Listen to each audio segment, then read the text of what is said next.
Halo semua, di video kali ini saya akan membahas tentang GDX. Ya, GDX ini adalah Fund X Gold Miner Index.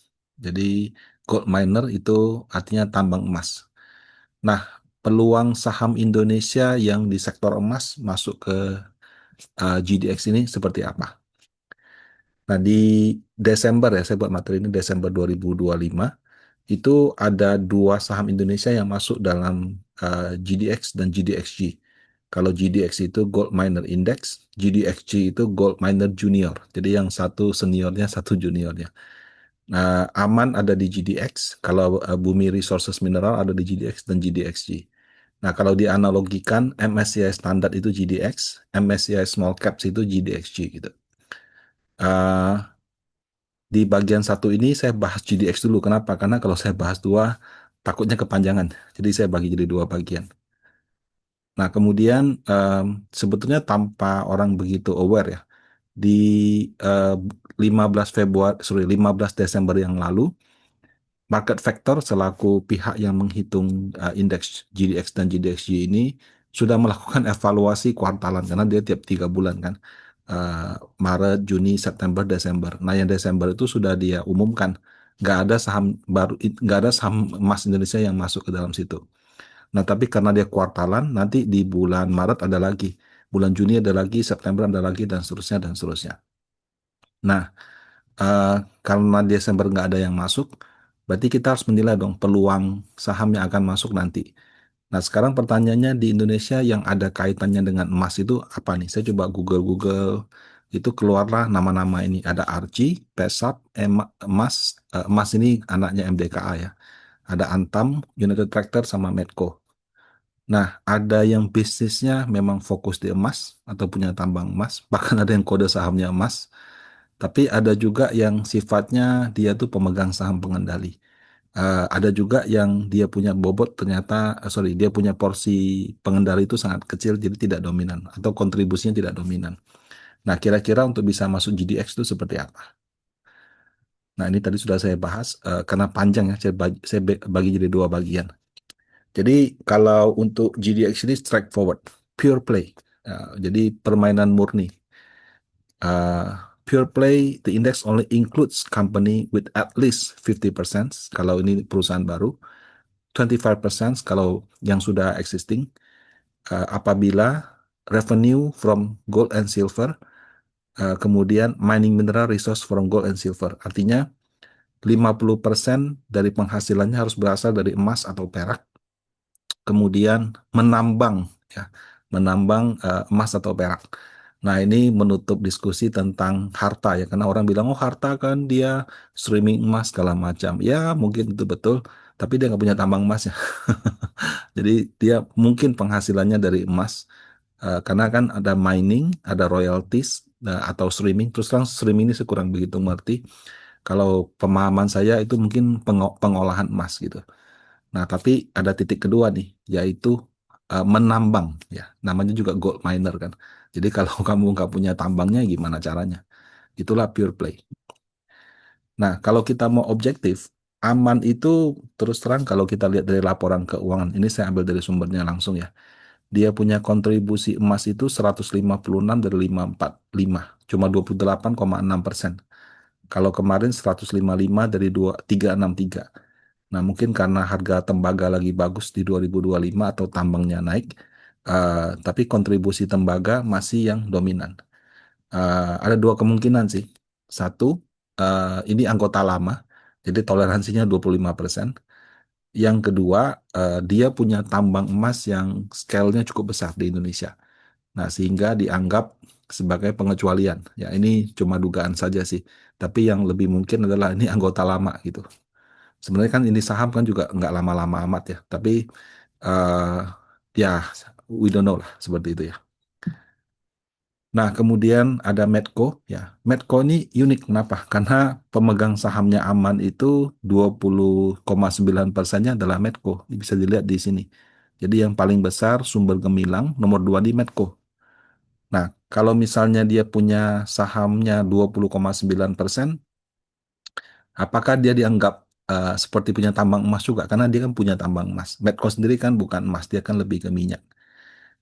Kalau secara akuntansi di bawah 25% itu dicatatnya sebagai investasi. Artinya kalau harga sahamnya naik, di bukunya untung, harga sahamnya turun di bukunya rugi.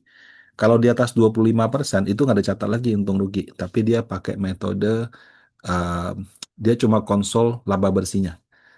Kalau dia di atas 50% baru dia konsol semuanya. Jadi kalau 25 sama 50 pakai namanya equity method. Artinya kalau misalnya income daripada anak perusahaan itu menambah atau mengurangi di comprehensive income daripada induknya.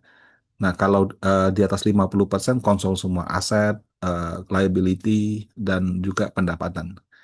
Nah, karena tidak adanya konsolidasi atau bahkan tidak adanya metode equity atau konsolidasi, ya kalau menurut saya tidak bisa dikatakan pure play walaupun dia pemegang saham terbesar kedua daripada Aman. Nah, kalau BRMS berbeda nih. Saya lihat laporan keuangan BRMS, oh dia punya penjualan di breakdown cuma dua, emas sama perak gitu. Ini pure play-nya sudah murni, jadi nggak usah dipertanyakan lagi gitu.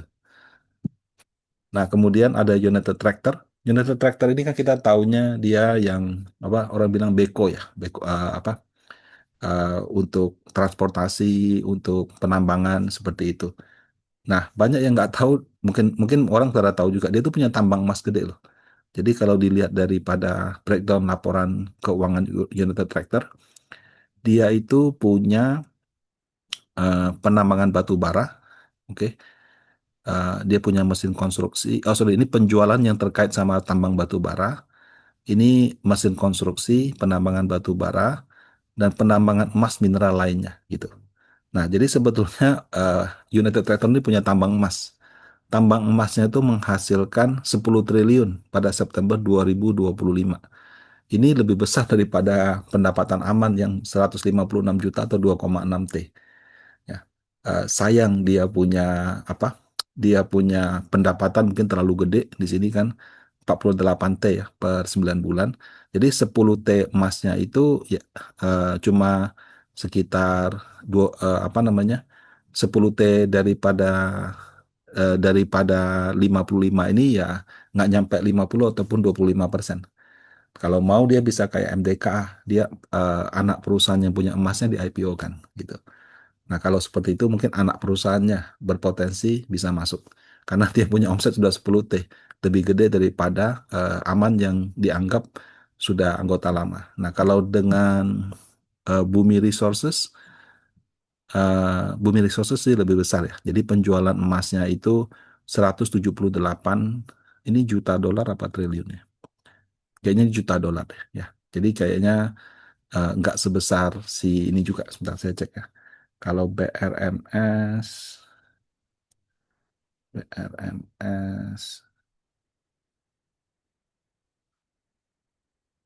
ya ini harusnya dalam dolar sih. Eh, Oke, ini 176, 78 juta dolar. Nah itu ya mungkin sekitar 3 T. Jadi masih lebih besar si United Tractor gitu. Em, nah kalau Antam, ya Antam ini pada saat saya lihat laporan keuangannya, dia punya kontribusi emas itu makin besar dari waktu ke waktu. Jadi kayaknya dulu dia benar-benar aneka tambang, semua tambang dia ada. And then dia punya pendapatan daripada uh, tambang emas. Saya terus terang kurang begitu ngerti apakah ini cuma tambang atau pemurnian. Karena ada juga yang mengatakan, oh ini enggak, dia cuma pemurnian aja. Jadi emasnya bukan dari dia.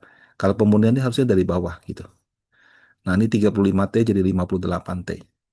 Nah, sehingga kontribusinya lebih dari 50% dan masuk dalam kategori pure play menurut saya gitu ya. Nah, kalau Archie sendiri itu tambang emas. Jadi sama kayak BRMS, saya nggak usah cek laporan keuangan lagi gitu. Nah, selanjutnya eh, kalau itu satu pure play ya. Jadi usahanya itu emas. Archie sama Pesap kalau nggak salah. Itu adalah tambang emas juga gitu. Nah, kalau untuk ketentuan kedua itu adalah market cap sama liquidity. Nah, ini sangat sederhana sekali. Free float 10%, market cap 150 juta cuma 2,5 T. Nah, itu mah gampang banget. Market cap loh, bukan free float loh. Kemudian rata-rata transaksi 1 juta dolar per hari gitu. 16,7 M, gampang banget gitu. Kemudian minimum volume transaksi bulanan 250.000 per bulan. Eh, wah, apalagi ini gitu. Kecuali harga sahamnya kayak DCII atau DSSA, ya rasanya 250.000 per bulan mah nggak ada apa-apanya. Ini untuk ketentuan market cap sama likuiditas. Jadi berbeda sama MSCI, FTSE yang standarnya agak tinggi. Kalau ini kayaknya gampang banget gitu. Nah, yang free float ini terus terang membuat PESAP jadi out. Kenapa? Karena saya cek di shareholder composition per November itu 92,5 sama 7,5. Memang sih ada transaksi penjualan kalau nggak salah di akhir Desember, tapi dia bilang itu kesalahan transaksi terus dikembalikan lagi gitu. Nah, jadi kayaknya sih kalau untuk PESAP nggak bisa masuk karena ketentuan dia punya pemegang saham publik atau free float harus minimal 10%. Nah, kalau untuk Archie, Antam, emas, dan sebagainya, sorry, Archie dan Antam, menurut saya sih market caps ini nggak perlu saya cek lagi lah. Itu eh, dengan sangat mudah bisa dilewati karena memang sangat kecil. Nah, kalau yang emas, emas kan baru IPO, itu pakai data 3 bulan terakhir.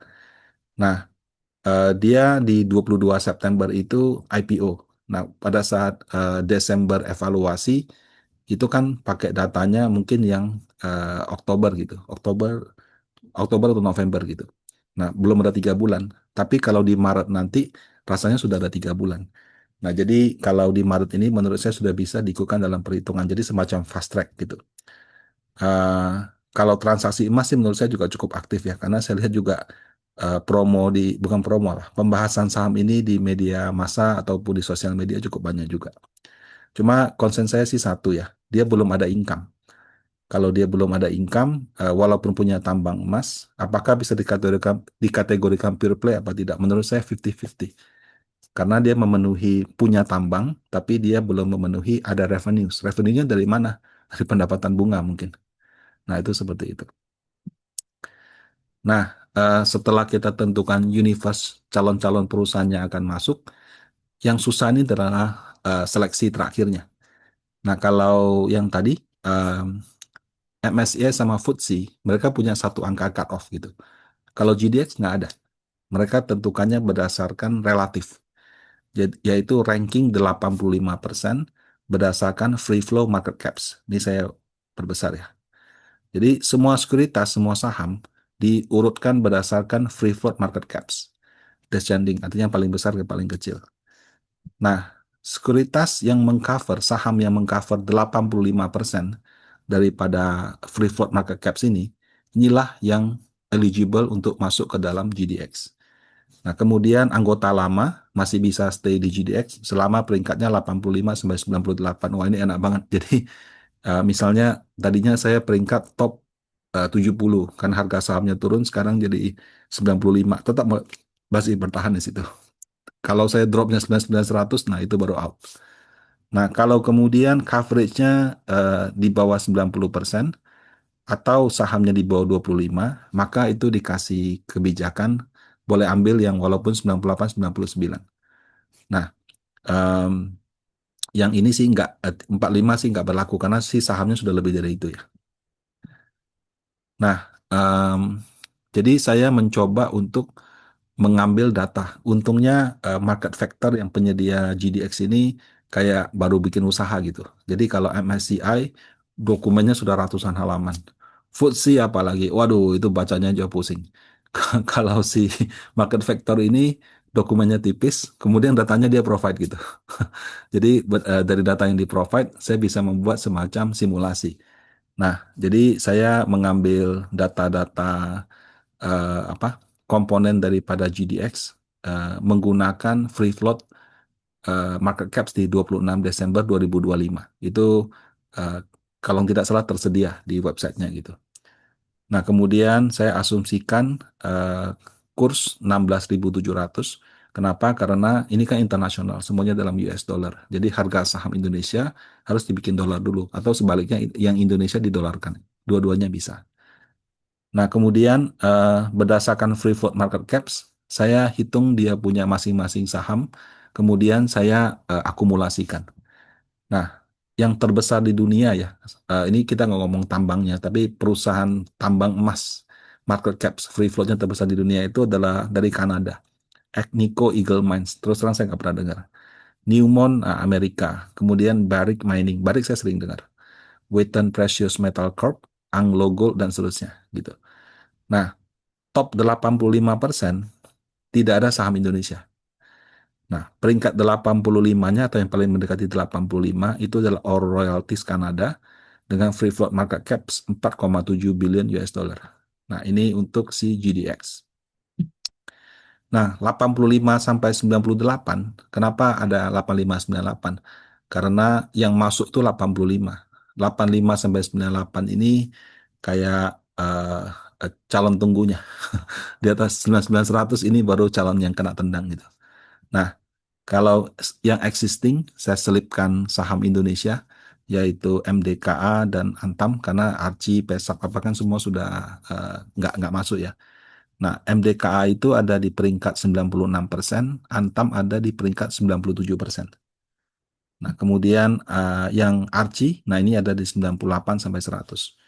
Nah, cara bacanya bagaimana, Pak?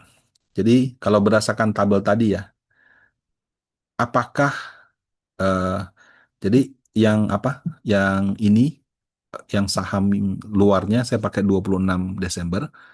Kemudian karena kita cuti bersama, yang Indonesia saya pakai data tanggal 29. Karena pas datanya adanya tanggal itu. Apakah Antam dan emas, Archie Antam emas berpotensi masuk GDX? Jawabannya tidak. Kenapa? Karena kalau masuk GDX, dia harus masuk di yang kolom pertama ini. Nggak ada. Ya. Nah, eh, kalau begitu mesti masuk harusnya berapa, Pak? Nah, karena peringkat 85% berdasarkan harga tanggal 26 itu adalah All Royalties. All Royalties itu market cap-nya 4,73 billion US dollar. Nah, jadi kalau mau masuk free float market cap daripada Archie, Antam dan Emas minimal harus sama dengan itu. Nah, dari tiga ini kan yang paling dekat itu Emas sama Antam. Karena kan Emas Antam di kolom kedua, Archie di kolom ketiga. Harganya mesti berapa, Pak? Nah, dengan asumsi ya, semua harga saham ini tidak berubah, artinya sampai dengan evaluasi Maret nanti angkanya sama semua, cuma saham Indo aja yang berubah, dan apa asumsi kurs saya lupa berapa kemarin, mungkin sekitar 16,5 atau 16,7 deh. Maka harga emas itu harus sekitar 15.525, harga saham Antam harus sekitar 9.500. Nah, masih jauh sekali dari harga sekarang ya, karena kan harga emas itu paling 45 ribuan. Kalau harga Antam saya nggak gitu ikutin. Mungkin juga setengah daripada itu ya. Harga Antam sekarang di 3.600 gitu. Jadi masih cukup jauh. Nah, mengapa sangat tinggi sekali? Ya, karena satu, emas itu lagi tren di 2025 dan 2026 ini. Ada perang, ada kebijakan cetak uang yang mungkin membuat orang lari ke safe haven, ada ketegangan US dengan China dan teman-temannya gitu. Jadi orang memilih pegang emas. Jadi harga emasnya naik, saham yang emas juga ikut naik gitu. Nah, jadi karena GDX itu relatif, dia harus top 85%. Kalau harga sahamnya naik, ya standarnya naik terus gitu. Nah, sebaliknya kalau pas ada apa-apa harga emasnya crash, ya dia juga akan ikut crash gitu. Nah, jadi sekarang kenapa standarnya tinggi? Maksudnya harga saham Indo harus naik tinggi sekali supaya bisa masuk, karena sekarang standarnya memang sedang tinggi sekali. Nah, kalau nggak masuk GDX, akan masuk GDXC nggak? Itu lain cerita. Kolom kedua itu bukan berarti akan masuk GDXC, itu lain cerita. Nah, kenapa? Karena langkah perhitungan GDXC itu bisa dibilang berbeda total dengan GDX. Jadi harus dihitung ulang lagi. Dan karena perbedaan perhitungan tersebut memungkinkan ada satu saham bisa masuk di dua indeks sekaligus. Nah, pembahasan GDXC ini akan saya lakukan di kesempatan berikutnya. Nah, semoga informasi ini bermanfaat. Informasi harga saham akan masuk itu bukan berarti harganya akan ke situ ya. Tapi lebih kepada berdasarkan harga dunia tanggal 26, kalau asumsi tidak berubah di evaluasi Maret 2026 nanti, maka harga saham Indo harus berapa supaya bisa ke situ. Nah, demikian semoga bermanfaat. Ini materi saya buat waktu lagi libur. Memang sudah lewat sih, ini sudah Januari, tapi untuk Anda yang merayakan Natal, selamat Hari Natal. Untuk Anda yang merayakan Tahun Baru, selamat Tahun Baru. Demikian, semoga bermanfaat. Terima kasih.